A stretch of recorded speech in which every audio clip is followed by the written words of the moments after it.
आपको फिर से कहना चाहूंगा, बैठ जाइए। लोकेश भाई प्रखर वक्ता है, जय आदिवासी युवा शक्ति के राष्ट्रीय प्रभारी और प्रखर वक्ता है, उनको जरूर सुने। जोहार सभी को, जोहार। जय आदिवासी, जय भील प्रदेश। सर्वप्रथम मैं इस राजस्थान की पावन धरा और राजस्थान और इस गलियाकोट के राजा गलिया भील, राजा डूंगर भील को नमन करता हूं हमारे पुरखे खतरे टंटिया भील, बिरसा मुंडा, ख्वाजा नायक, भीमा नायक, कालीबाई को। आज इस ठंड के मौसम में और बिना टेंट में जब लोग बैठे हैं, एक बहुत खुशी हो रही है कि किस तरीके से इस आदिवासी परिवार की विचारधारा ने उस क्रांति को जन्म दिया है जिसने विधानसभा और संसद को हिला के रखा हुआ है।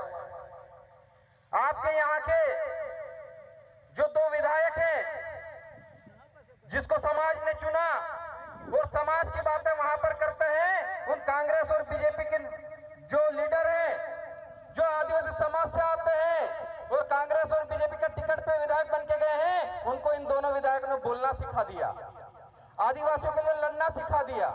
कम से कम बोलने तो लगे हैं। हमारे यहाँ पे अभी कुछ विधायक बने हैं लेकिन उतना काम नहीं कर पाए, उनको भी इनके जैसा काम करने की जरूरत है।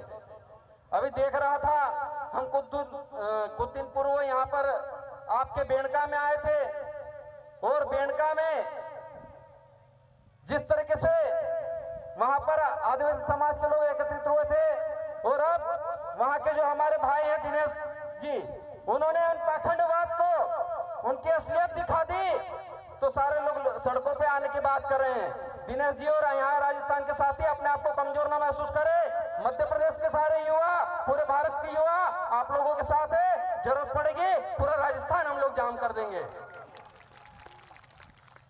आज इस पावन धरा पर महामानव क्रांति सूर्य बिरसा मुंडा जी का गाथा स्थापित किया जा रहा है। यह उस शख्सियत का गाथा है जिसने 25 साल की उम्र में अपनी शहादत दे दी और इस देश का सबसे बड़ी उपाधि, भगवान की उपाधि उन्होंने हासिल कर ली थी। जब हमारे चेहरे पे दाढ़ी के सैंडल से बाल नहीं आते, उस समय वो महानायक शहीद हो गया, इस देश का, इस धरती का भगवान कहला गया। अब हम लोगों को भी वही काम करने की जरूरत है। आदरणीय भंवर दादा, मांगो भाई और कांति दादा, तमाम जो शिविर चलते हैं, इन चिंतन शिविरों में जिस प्रकार से एक वैचारिक क्रांति का आगाज किया है, मैं तमाम आदिवासी परिवार के साथियों को सैल्यूट करता हूं, क्योंकि आपकी वजह से मध्य प्रदेश के लोग भी अब सीखने लगे हैं। जो जयस 2013 में बना, आदिवासी परिवार 2015 में बना, लेकिन मैं कह सकता हूं कि आदिवासी परिवार में जो अनुशासन है, वही अनुशासन हमको जयस के युवाओं को भी सिखाने की जरूरत है। आपका अनुशासन एक प्रेरणा देता है कि किस तरीके से समाज में वैचारिक क्रांति को जन्म दिया जाए, विचारों को आगे बढ़ाया जाए। आज जिस जगह में खड़ा हूं, वो हमारी आदरणीय बड़ी दीदी बबीता कश्यप दीदी और आपके यहाँ की बहू, इनके ज्ञापनों के माध्यम से, इनके लिखे हुए एक एक आर्टिकल के माध्यम से, जब हम लोगों ने राजस्थान हो, चाहे गुजरात हो, मध्य प्रदेश हो, वहां पर ज्ञापन दिए, तो यहाँ से लेकर राष्ट्रपति भवन तक हिला है और वहां से भी कार्रवाइयां शुरू हुई है। तो एक संविधान की जो ज्ञाता है आपके राजस्थान में आई है, झारखंड से, उनके लिए क्रांतिकारी जोहार, एक बार बहुत जोरदार तालियां।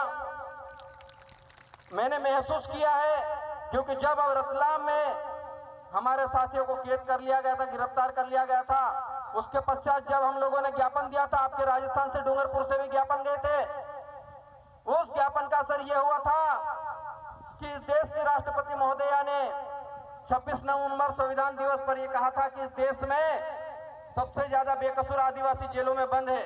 वह उस ज्ञापन में जिक्र था और वही बात राष्ट्रपति महोदया को बोलनी पड़ी थी। तो इतनी ताकत है संविधान की बातों में, उन संविधान के आर्टिकलों में, हमको पढ़ने की जरूरत है। जिस तरीके से हमारा 5 जनवरी 2011 का जजमेंट है, वो कहता है कि इस देश में रहने वाला 8% 50% आदिवासी इस देश का मूल मालिक है, लेकिन यहाँ का सरकार और प्रशासन उससे उस तरह का व्यवहार नहीं करता। जबकि उसके पॉइंट नंबर 34 में लिखा है कि देश के मूल वंशज आदिवासियों को उनके मान सम्मान के लिए, उनके संरक्षण संवर्धन के लिए इस देश में रहने वाले 92% लोगों को काम करना है और वह काम करना चाहिए। वो नहीं कर रहे, हम धीरे धीरे याद दिलाएंगे। आज जिस तरीके से जगह जगह पर बिरसा मुंडा टंटिया भील के गाथा स्थापित हो रहे हैं, उसी प्रकार से उनके विचारों को भी घर घर पहुंचाने की जरूरत है, क्योंकि उनके विचार नहीं जाएंगे तो हम अगर गाथा बिठा भी ले तो कोई काम का नहीं। साथ में विचार भी और गाथा भी, हम दोनों चीजें साथ साथ करेंगे। और आपका जो ये क्षेत्र है, ये अरावली पर्वत जो यहाँ से चलकर दिल्ली, जहाँ पर राष्ट्रपति भवन है रायसेना में, वहां तक जाता है और वहां पर आप अब आदिवासी राष्ट्रपति बैठी है। मैं इस मंच के माध्यम से कहना चाहता हूं कि आप आदिवासियों के हक अधिकारों के लिए, आदिवासियों की मालिकियत के लिए जो जजमेंट दिए गए हैं, जो संविधान में प्रावधान दिए गए हैं, उसको लागू करवाने का काम करें। और जिस तरीके से आदिवासी सताए जा रहे हैं, पूरे भारत देश में एक मुहिम छेड़ने की जरूरत है। अभी लद्दाख में एक सोनम वांगचुक जो 3 इडियट मूवी है, 3 इडियट मूवी में जो आमिर खान किरदार करता है, उसमें सोनम फुनसुक वांगडू जो साइंटिस्ट है, वो लद्दाख का जो आदिवासी है, सोशल एक्टिविस्ट है, वहां पर 6ठी अनुसूची के लिए धरना प्रदर्शन कर रहे हैं। हम उनके साथ है, जरूरत पड़ेगी तो हम लद्दाख भी जाएंगे।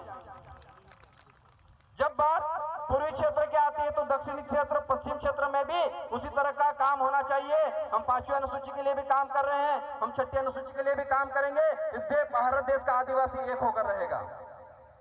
जिस तरीके से हमारे यहाँ पर भील, भिलाला, बारेला, गोंडकोर को झारखंड में संताल उराव, तमाम आदिवासी लोग एक सूत्र में बनने को तैयार है। हम जहां जहां भी ज्यादा एक सूत्र में बनने का मौका मिलेगा, वहां वहां सब लोग खड़े रहेंगे। भील प्रदेश के लोग भी खड़े रहेंगे, गोंडवाना लैंड के लोग भी खड़े रहेंगे, झारखंड के लोग भी खड़े रहेंगे। सभी लोग एक साथ मिलकर इस लड़ाई को लड़ेंगे और आगे बढ़ेंगे। बिरसा मुंडा जी के लिए एक ही शब्द कहना चाहता हूं, जब क्रांति और मोहब्बत का अंजाम एक है, जब क्रांति और मोहब्बत का अंजाम एक है, तो रांझा बनने के बजाय बिरसा बन जाओ, तो रांझा बनने के बजाय बिरसा बन जाओ। बस इतना ही कहकर अपना उद्बोधन समाप्त करूंगा। आप सभी आने वाले समय में जब भी मध्य प्रदेश में कार्यक्रम होंगे, आप सभी साथी सादर आमंत्रित हैं। और जय जोहार का नारा है, भारत देश हमारा है। जय जोहार का नारा है, भारत देश हमारा है। आदिवासी एकता जिंदाबाद, जिंदाबाद जिंदाबाद। आदिवासी एकता जिंदाबाद, जिंदाबाद जिंदाबाद। बहुत बहुत